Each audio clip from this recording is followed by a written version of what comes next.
بسم اللہ الرحمن الرحیم فستبصر ويبصرون بأيكم المفتون صدق اللہ العلی العظیم۔ آیت نمبر 5 کے الفاظ کے معانی کی طرف توجہ فرمائیں گے۔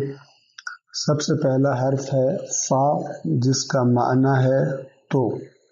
جیسے ہم کہتے ہیں میں نے اس سے کہا تو اس نے یہ کام کیا، فا یعنی تو۔ ستبصر، اس میں سین الگ ہے اور تبصر کا لفظ الگ ہے۔ سین کا معنی ہے ان قریب، بہت جلدی، تھوڑی ہی دیر بعد۔ تبصر نکلا ہے بصر سے، با، صاد اور را۔ عربی زبان میں ہمارے بدن کا وہ عضو، وہ حصہ جس کے ذریعے ہم دیکھتے ہیں، اس کو بھی بصر کہا جاتا ہے، یعنی آنکھ۔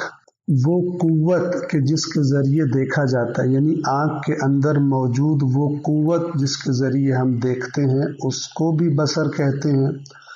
اور تیسرا معنی بصر کا انسانی قلب، یعنی انسان کے اندر کا وہ مرکز جہاں سے انسان سوچتا ہے، جہاں ساری انفارمیشن اور معلومات اکٹھی ہوتی ہیں اور ان کا تجزیہ اور تحلیل کرنے کے بعد انسان کسی چیز کو کرنے یا نہ کرنے کا ارادہ کرتا ہے۔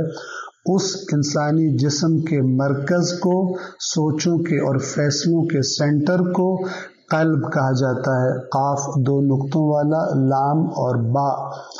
قلب اگرچہ ہم اس لفظ کو دل کے لیے بھی استعمال کرتے ہیں، دل سے مراد یعنی ہمارے بدن کا وہ عضو کہ جو ہمارے بدن میں خون پرووائڈ کرتا ہے، لیکن قرآن مجید میں قلب کا معنی کیا ہے؟ انسان کی سوچوں اور فیصلوں کا سینٹر اور مرکز۔ قلب کی وہ قوت کہ جس کے ذریعے وہ باتوں کو سمجھتا ہے، اچھائی کو سمجھتا ہے، برائی کو سمجھتا ہے، اپنی مشکلات کو حل کرتا ہے، اس قوت کو بھی عربی زبان میں بصر کہا جاتا ہے۔ بس 3 معنی ہیں بصر کی۔ ظاہری آنکھ کو بصر کہتے ہیں، آنکھ کی وہ قوت اور طاقت اور صلاحیت کہ جس کے ذریعے وہ دیکھتی ہے، اسے بھی بصر کہتے ہیں۔ اور انسانی قلب کی چیزوں کو درک کرنے کی، انڈرسٹینڈ کرنے کی، سمجھنے کی جو قوت ہے، اسے بھی عربی زبان میں بصر کہا جاتا ہے۔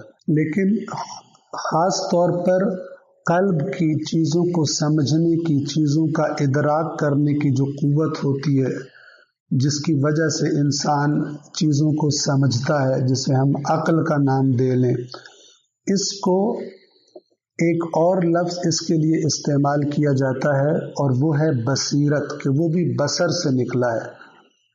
بصر اور بصیرت، قلب کی قوت کا جب تذکرہ کرنا ہو تو بالعموم بصیرت کہا جاتا ہے، اور عام طور پر جب ظاہری آنکھ مراد ہو یا ظاہری دیکھنا مراد ہو آنکھ سے، تو اس کو بصر کہا جاتا ہے۔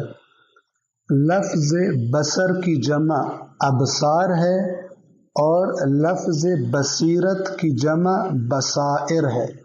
ابصار یعنی ظاہری دیکھنے والی آنکھیں یا ظاہر کی چیزوں کو دیکھنے والی قوت، اور بصائر جو بصیرت کی جمع ہے، اس کا معنی ہے کہ انسان کی عقل اور اندر سے چیزوں کی حقیقت کو سمجھنے والی قوت، جسے بصیرت کہتے ہیں۔